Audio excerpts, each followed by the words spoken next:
Investigating the origin of some of the most powerful and provocative images on television, now on BBC Two, David Aronovich. ATS on red. Vehicle crash! Vehicle crash! Vehicle crash! Get us support as soon as you can. As soon as you can, CK. The cops chase the bad guys down the mean streets. The pulse quickens. A visual shot of adrenaline delivered through images whose very roughness guarantees that this is the real thing. That's what clutches your insides, the total authenticity. Welcome to reality TV, coming tonight to a screen near you. The appeal of the car chase, the dramatic action, is indeed that it is seen as real. That this is something that's really going on. This is one better than Starsky and Hutch because this is the real, actual event. Perhaps on some level, we feel that things aren't real enough, that there's not enough sense of reality in people's lives. It's all part of a kind of desire for the quick fix, the quick sort of into-the-vein excitement. In it goes, forgotten tomorrow. I think we're in very exciting times for television. The technology has meant the camera can go places where it wouldn't go before. 20. Okay. And the only reason to be afraid of it is if you prefer a world where PR spin doctors can feed you a version of reality that just isn't true.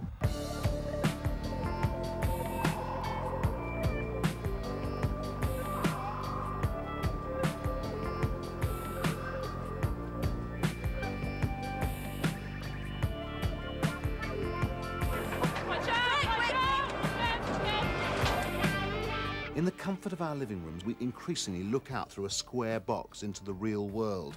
From surveillance cameras to secret filming by investigative journalists to the self-documented records of video activists, everything seems to be grainy wobble vision. It satisfies a lust for authenticity. But is it actually any truer than conventional television? Is it any more valuable? And above all, is it turning us into a nation of lacy curtain twitchers, of electronic busybodies, of viewers, victims and voyeurs? O.J. Simpson is believed to be armed and dangerous. O.J. sitting there in the passenger seat with a gun pointed at his own head. Yeah, they're just... I think that, the really obvious one is the O.J. Simpson chase, the car going to the airport and people watching on live television as he was being chased to the airport. We believe he's suicidal and very dangerous. And I just think it's a sense that, you can sit at home and plug yourself into something called reality. That, without leaving the house, you can see something which is going on right now. What is, in the simplest terms, real, what is immediate, is very exciting. I mean, it's exciting for me. I'll watch all that fixed camera stuff. I'll watch people stealing things out of Marks and Spencer or driving cars very fast. I think it just affects you very simply. It doesn't tell you anything. It just says, here is a camera, here's a person stealing a car. It's just a flat statement of this is reality. But it's exciting. It's as simple as that. I think there's definitely a much greater interest in the last sort of 15, 20 years in real TV that's accelerated perhaps in the last 5 years. Partly because television is much more artificial and much less live and much less authentic than it was. The more glossy what you're getting conventionally is, the more charge rawness is going to have. It's going to increase the sort of jolt of a piece of raw footage. There is a mood in the 90s that people who in some way mediate what we see are to be distrusted.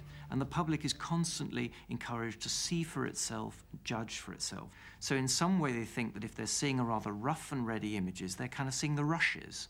They're seeing the unexpurgated version. It's this idea that you have this untrammeled access, that you see into the kind of the heart of reality, into the heart of the truth. So you've got this kind of direct line. There's you, there's the TV screen, there's whatever is on the other side of it. With a little whir, the camera turns. The most unmediated television is the CCTV shot. In that bald, badly lit image, we see true lives lived before our very eyes. However indistinct, however mundane, the pictures give a thrill that belies their tedium. There's a fascination with locked-off images that can be of people who are murdered, they can be of underground car parks, they can be of people masturbating or dying or whatever. And they have a sort of coldness which is fascinating because it seems the closest you get to sort of, you know, ultimate reality without anyone touching it. There are these, I mean, dull, hopeless angles, hopeless register, you know, you can barely see anything happening. And yet again, there is a sort of charge. And what's more, they show us a scene that we see every day. It's because they're real, because in order to produce them, the cameras more often than not have been sitting, recording what is happening in that particular area 24 hours a day for maybe 30, 40, 50 weeks. And suddenly there is one sequence of 45 seconds to a minute which illustrates either a crime problem or how a crime problem is being solved. And that's the bit that you want to use. The unblinking, undiscriminating eye of the surveillance camera is like a robot's view of life. The thing has no emotion, no prejudice. It exercises no judgment. It simply records what happens in front of it, hour after hour after hour. So whatever else it is, it must be truth, mustn't it? Well, the illusion posed by this new reality in programs is you see something as it happens. You're there, and that's what you're looking at. In fact, I don't think this is true. You see something through a locked-off camera. You see the camera focused on something. You see it happen in that sense, but you don't have any of the context in which it all happens. A bloke with a knife in a public place, a danger to the community. A compelling story unfolds. The police approach him, and the gripping tale of his disarming is first captured on CCTV and then broadcast to the nation. The objective eye of the surveillance camera tells the objective story. It turned out, I think, that he was suicidal. And you couldn't tell that, of course, from CCTV. The man with the knife complained to the Broadcasting Standards Council, and the complaint was upheld. They agreed that not only was he clearly identifiable, but that the CCTV pictures had implied that he must be a criminal. As far as that one incident was concerned, that slipped through the system. But on the other hand, anyone seen wielding a knife in a public place, whether they are suicidal or not, has to be a potential danger to other people around them. The lesson to be learned from that is a number of things. One, don't go wandering around in a public place with a knife, maybe, but it actually shows people around the country who don't know that the cameras were not only there, but they were working. Not only were they working, but somebody was watching them. And not only was somebody watching them, but they were on the radio to the police and getting help when it was needed. Is the omnipresence of the eye on the wall reassuring or frightening? Do we feel ourselves spied upon by the invisible protectors, or protected by them? We're all potential stars because we all pass through the lens at some time or another, whether we be shoplifters or the guy trying on trousers at John Lewis's or a fat woman who's just bought 2 hamburgers. The question is, which of these images, if any, should end up on screen? We asked our independently selected panel of viewers how they felt about the eternal surveillance camera and its uses. People have a right to privacy, and if you're hurting people, making people aware of things that really it's none of their business and should be sorted out privately, then I think that's dangerous. But if you're talking about a greater good on a world scale, national scale, political scale, that's a different matter. Well, we've got no say in it, have we? We can't go to any high street anywhere in England without being filmed, and we can't say, look, could you please turn that camera off? I don't wish to be filmed. You haven't got the authority to do it. But you're only being filmed for in-house purposes, just to find who's shoplifting in a shop. And if you're not doing anything wrong, then how can you have a problem with that? How many times have you been in a lift in Marks and Spencer's and you're standing there quite innocently and you know the camera's on you and you're thinking, do you know, I can't even adjust my clothing without being filmed. Well, no, you could be part of a film on funny clothing adjustments made in lift. But would you want to be? And would you have a say in it? That'd be a great entertainment, though, wouldn't it? For who? Actually, as things stand, our group would be unlikely to switch on and find images of themselves cavorting unawares in front of a CCTV camera. The rules are pretty tight. That's not to say, however, that everyone's happy. There's an argument for banning the use of such footage under almost any circumstances. There is no justification for the use of CCTV images without the consent of the person involved, even if that person appears to be commissioning a crime. Some of these people who do horrendous things that are caught on CCTV, why should they not be identified?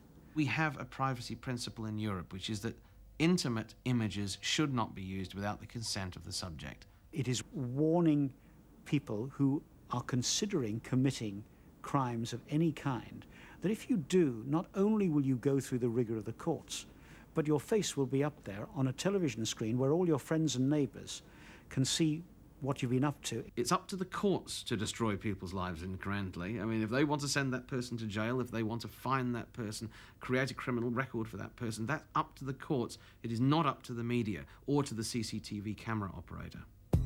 It's hard to imagine, however, the Capo di Tutti Carpi or Robert Maxwell or the Krays doing their business slap in front of a CCTV camera. To capture them, you need a human agency. You need a man or a woman with plenty of balls, but above all with a secret camera to get in there for you. That's how some of the great investigative programmes of the last decade have been filmed. All right, mate? Yeah. Anything going down? We're looking. Got any powder? Oh?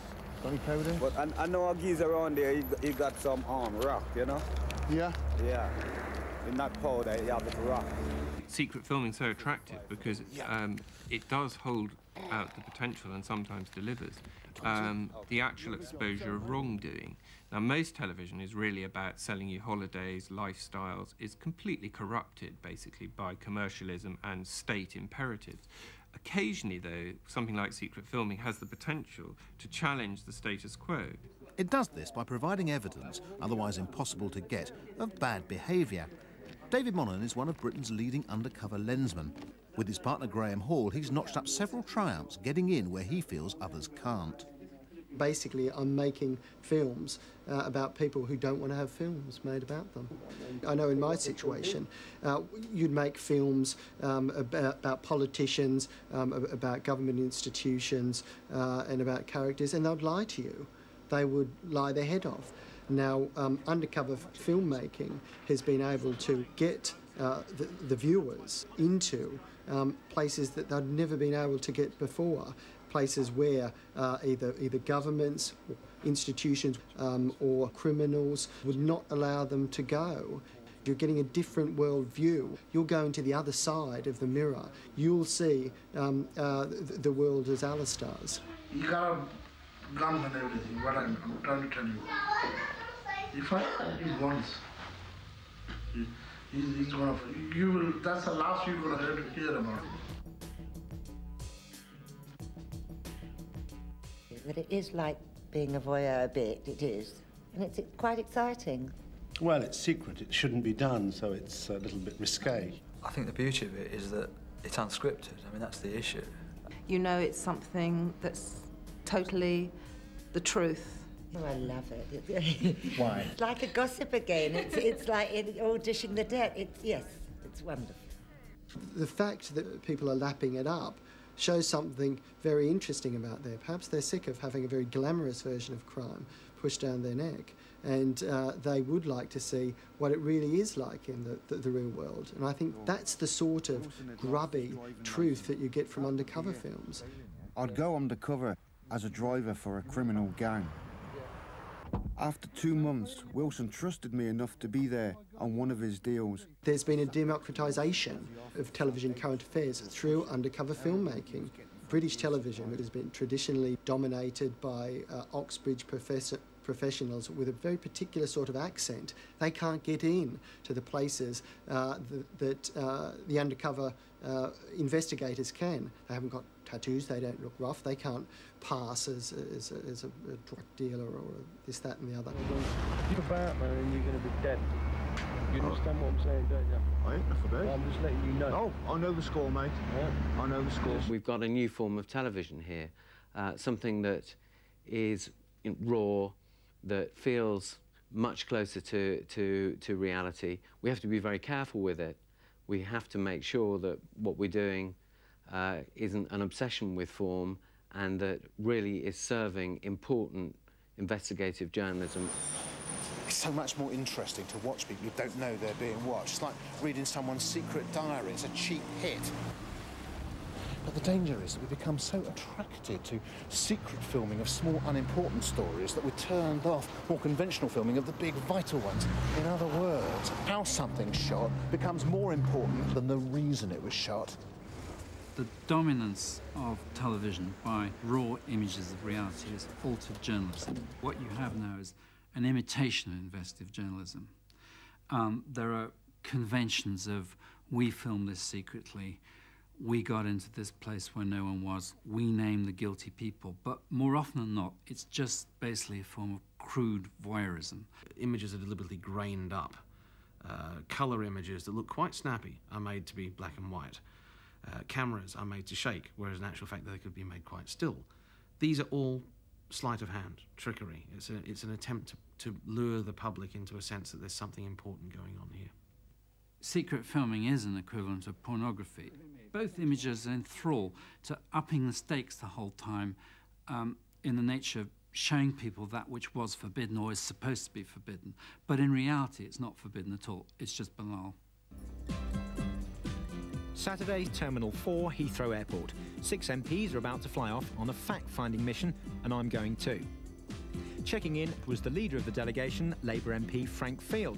Frank Field, filmed here secretly on a parliamentary fact-finding trip to Chile, complained to the Broadcasting Standards Commission that Watchdog's undercover footage unjustifiably invaded his privacy in pursuit of trivial thrills. The Commission agreed.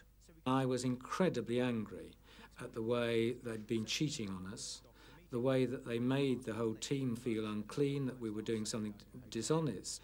I felt unclean that, what have they got on us? Why are they actually doing it to us? I then felt anger that people couldn't actually be open and at least give one a chance, even if both your hands tied behind your back, to try and protect oneself. And then I actually just felt, well, this is a carve-up, that there's no way this warrants secret filming. If we had declared ourselves, we would not have been able to see firsthand what they were actually doing on that trip. If they'd known we were going to be there, would they have altered their schedule? We don't know. So it was the decision was taken that we would follow them and not declare ourselves. However, I think probably in retrospect that item should not have been pursued. The clear implication is, of course, that if you're secret filming, then you can't outwardly film. So, of course, they're trying to hide something, and you're discovering that. It adds to the story a greater credibility, even though the fact that you're secret filming those guys on an aeroplane has probably absolutely nothing whatsoever to do with the background story. We all want them to get their comeuppance in the end. You know, they've been found out, you know, put your hands up, you're guilty. That's what we want. Creates a feeling that they're guilty straight away, instantly guilty. With MPs, it's probably true as well, but it does create that feeling instantly. Absolutely. The tendency of the cameras to lurk in private space is an issue right now. Recently, a judge questioned the presence of a TV crew at a police drugs raid. The government has hinted at banning the use of CCTV footage in teleprograms. Broadcasts already heavily regulate the use of secret filming, and we ourselves agree that our own privacy should be protected. But that doesn't stop us wanting to edge into the privacy of others to take a peek at their marriages, their disasters, their driving skills, and their sex lives. I suppose it's voyeurism in the sense that, yes, it is voyeurism, yeah. Straightforward. I don't mind voyeurism. I think voyeurism is absolutely connected to an interest in other people, you know. I mean, if you couldn't be bothered to watch a scene like that, a crime taking place, I mean, then what are you interested in? Let's think about what the impact of this constant diet of supposed reality is doing to us. Is it supplanting us going out and having our own reality? I mean, it sounds like a pious cliche, and I watch my fair share of television, but it is true that we do spend too much time watching this kind of nonsense when we should be relating to each other in real life. But the camera can help us relate to people in real life, albeit people we don't know. Advances in technology have brought us dinky little cameras with simpler, twiddly bits that even a techno-klutz can operate, and this has made the video diary possible.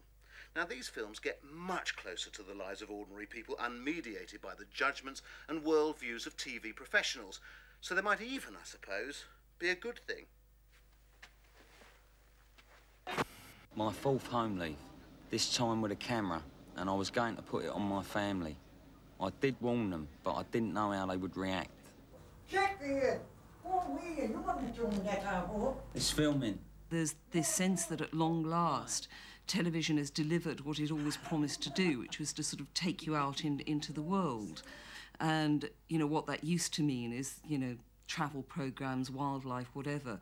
And what it is now, oddly enough, is taking you almost back to yourself or to your own neighbourhood, to the community that you live in, which is a very strange thing. And it took me a good 3 months to get used to the fact that people out here are extremely rude.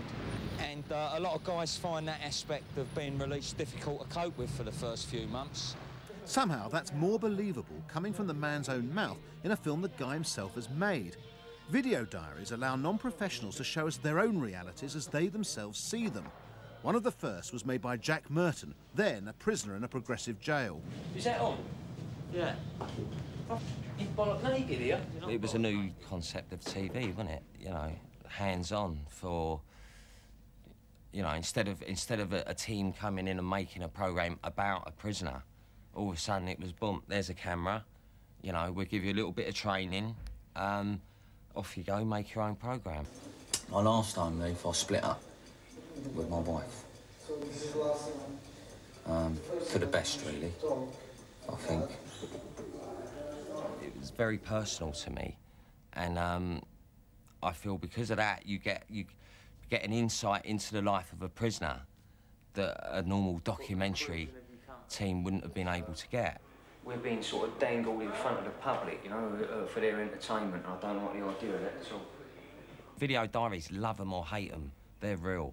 You know, what you're seeing is the real deal. I think video diaries and that format and the technology that supports it is easily the most important thing that's happened in documentary in the last 10 years. It's allowed people to put forward their own agendas, which are very often completely arbitrary and eccentric and, you know, dull and boring, but they don't fit into the normal categories. Nice ass. My life experience, and people who make video diaries, they're going to experience life in a different way to the people who make TV experience life. all these people I come across, there is a sort of set idea about the way things should be, which is completely different to how I think things should be, or people from my background. Do you know what I mean? Now, the thing is there's nothing wrong with that, except that the former group run TV. Perhaps, but at the same moment as the TV camera has ever greater access to our lives, we have greater access to the means of producing television for ourselves. So the story is, they're going to start moving people. So we better get in there and get the story. Move back! Unencumbered by huge cameras and trailing wires, we too can get our worldview, our take on things, onto the screen. The monopoly is slipping from the jealous grasp of the TV professionals, and power is diffusing. New, previously unseen realities are being revealed. Go away! Camcorders just became so popular when the prices start to drop and they start getting a lot smaller. Democracy has probably been increased with people using camcorders. We're actually getting people, different communities, actually being able to give their own news to say, this is our views, and sort of saying, well, hang on, we have an alternative side. Television now is becoming one of the major forces where people get their information. Video is much more impactful than the written word, so it's so important that people really recognise that and recognise the power of the image.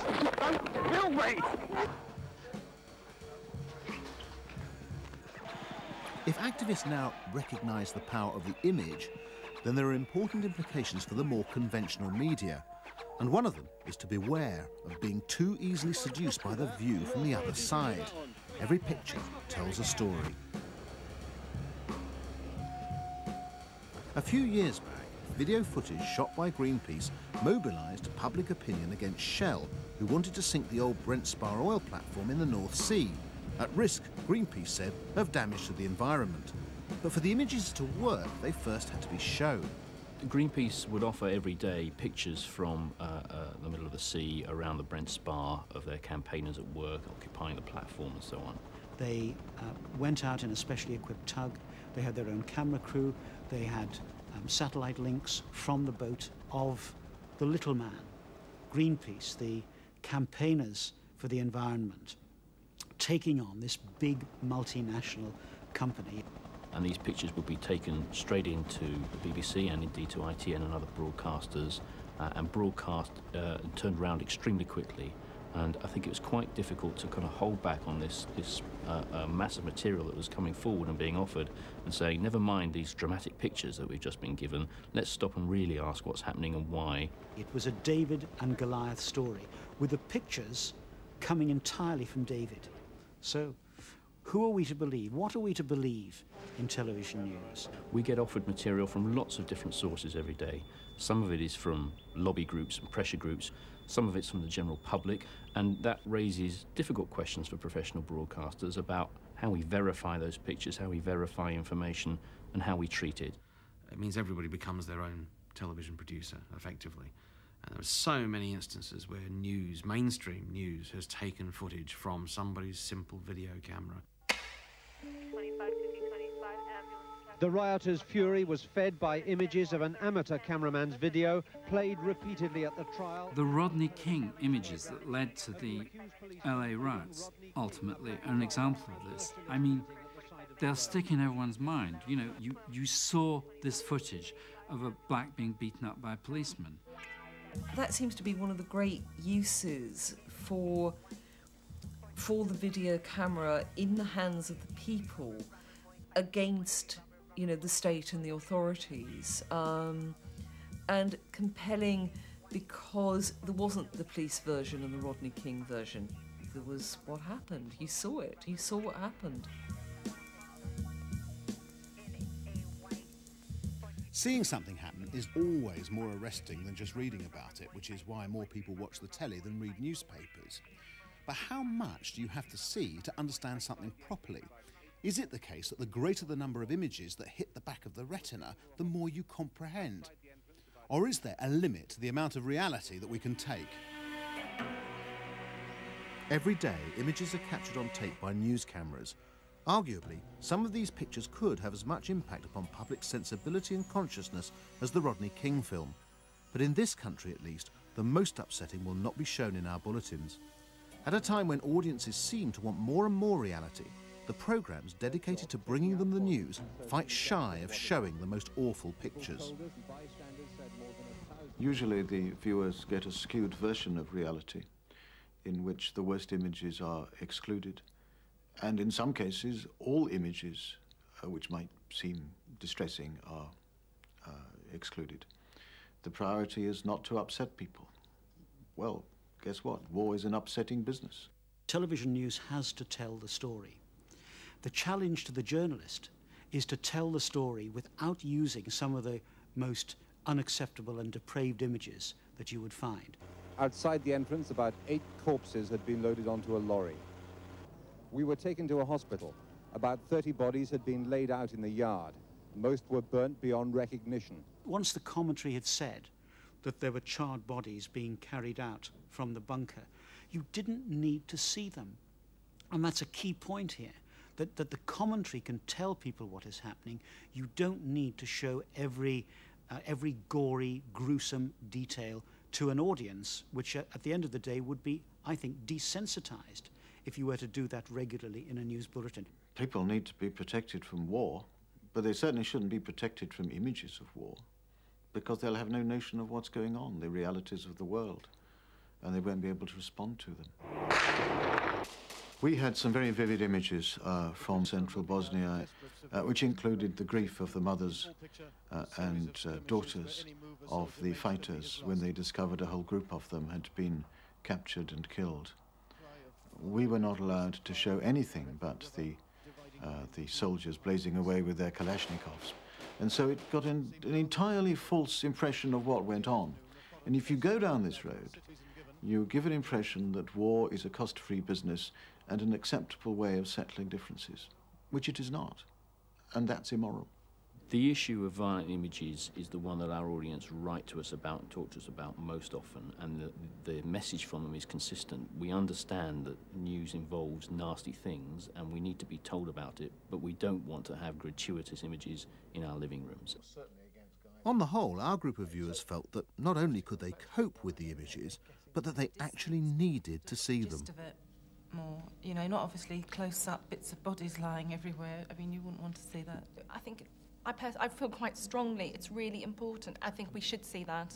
I'm absolutely not for, let's not show it because it's too horrific, because these sort of things are shocking events. And it's not like turning on to watch a docu-soap. It's not like turning on to watch EastEnders. It's not easy, light entertainment, you know. If people don't know what goes on, then things don't change. You've only got to look at the impact that the footage of, say, the Ethiopian famine had the first time it was shown on television. You know, that was the first time anybody had sort of sat up and taken any notice of it. Exactly. I personally would rather, if they want to shock me, if they want to make me get up and do something about it, fundraising or whatever it takes, then they need to show us the image, the proper images as they are. You know, otherwise we can listen to a radio. You know, that's what it's about. That's why we tune into television. Is it indeed? If that's true, then there are some evident dangers. In the future, will these new and ever more numerous and varied sources of pictures transform us into people who have to see something in order to believe it? A nation that feels compelled to witness, to be there. Voyeurism may or may not be part of human nature, but the possibilities of voyeurism have been hugely enhanced by the new technology. I mean, in the same way that it's possible to exercise surveillance over anything that's going on in the world.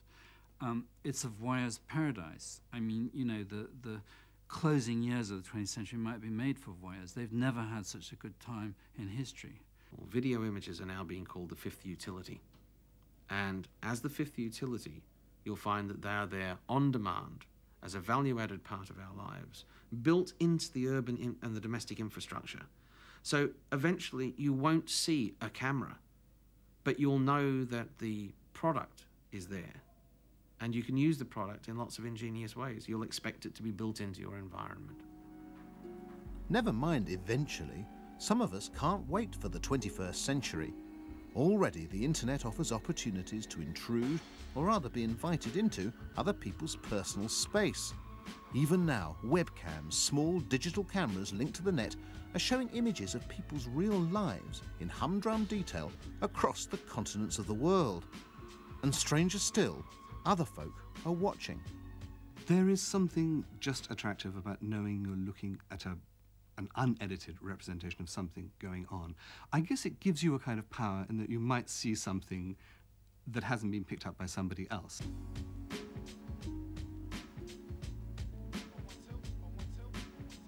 It shows how desperate people are for a plot. You know, we've lost the plot in our own lives. The narrative of our own lives is such an empty, dreary, second-hand experience that we're that desperate to find a plot to follow that we'll watch paint dry, effectively. Really, I'm quite boring. And there's a famous one of the woman called Jenny in Washington on the internet who has a camera in her bedroom and you can visit and see it any stages of the day.